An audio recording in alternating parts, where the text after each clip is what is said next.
So I had a problem with the key fob on this thing. This is one I just put the 2010 FLHX.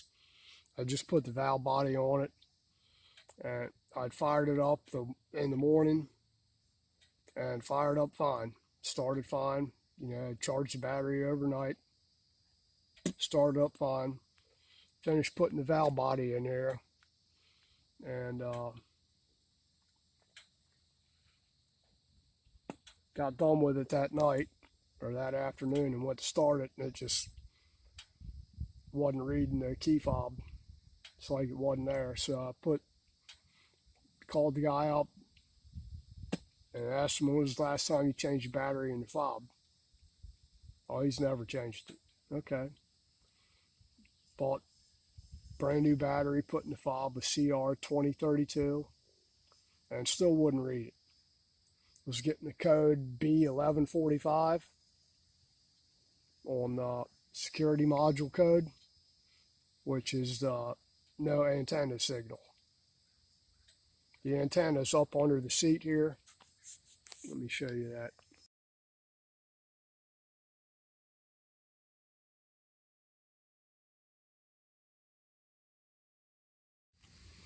The antenna for the fob is right here at the front of the battery cover. It's just that little square box right there, and it has to be set in place. It can't be sitting in there crooked or anything. Or that's for whatever reason. But anyway, I tried 2 different batteries. Bought a battery, popped it in the fob. It still wouldn't read it. Of course, this guy didn't know the code for to disarm it, the code you can use with the turn signals, the 5-digit code. And it wasn't in his owner's manual written down anywhere. And I can't read on the Daytona Twin Tech ABS2 module. You can't actually read the codes that are in there or change them like you can with a digital technician. So I tried. I think most of them used to be set at 1, 2, 3, 4, 5 was the code. That's the factory code comes through, and that worked on just about every bike. Some places put the last 5 digits of the VIN in there, and I tried that. Tried the 1, 2, 3, 4, 5. Wasn't either one of them. So I couldn't start the damn thing. Came out here this morning. Of course, disconnected it down here or up here at the top where the antenna is, which I'd already done the other day, and it didn't do dick all. So unplugged it from the module over here. It just plugs right in there on the front side of the module. Unplugged it there and plugged it back in, turned the key on, and of course the light went right out. So bad connection probably in the module here where it goes into the security module or tssm, right there on the front, right there. That's the one I unplugged, and it just runs around to the module right there. You see that's the line, and plugged it, and it fired right up. So we're pretty much good to go on this thing. So if you get a code B145, you might just try unplugging the thing and plugging it back in at both ends.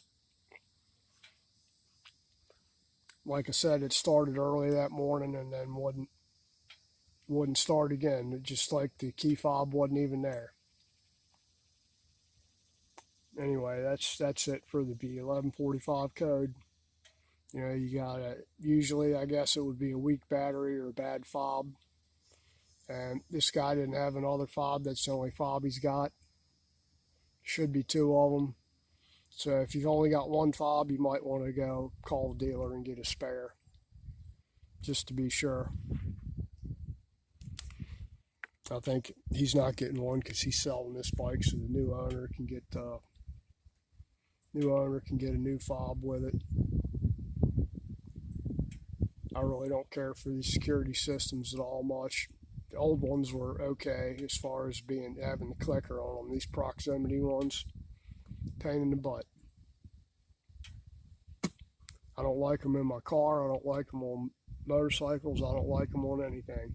But that's just me. You know, some people love that stuff. I guess it's what they're used to.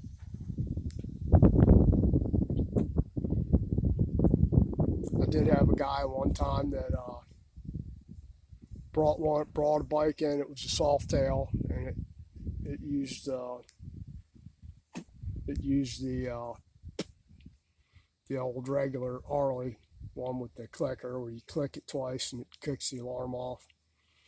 But for whatever reason, his tssm module was bad or whatever, and it would, you know, you could turn the bike on, but it just wouldn't actuate the starter at all. You know, fuel injection would come on, but wouldn't actuate the starter. And I was kind of slow that day, and guy wanted to know if I could fix it without putting the tssm in there. I was like, yeah, let me look at it. Anyway, what it is, the ground for the starter relay actually runs through the tssm. I think, if I remember correctly, it was a green and white wire. It was the ground for the starter relay that went, instead of going directly to ground like it should, it went to the tssm, which actually grounded that side of the circuit. So all I did was snip the wire off and run it to ground so he could start the bike. And it fired right up. He rode the hell out of it for years like that. So that's an earlier one, so it didn't actually kill anything on the bike except for the starter relay. Didn't kill the fuel pump or nothing like that, so it was good to go. Anyway, that's it. If you guys like my content, please like, share, subscribe, comment, all that jazz, and hopefully this guy will come get this thing today or tomorrow. Thanks.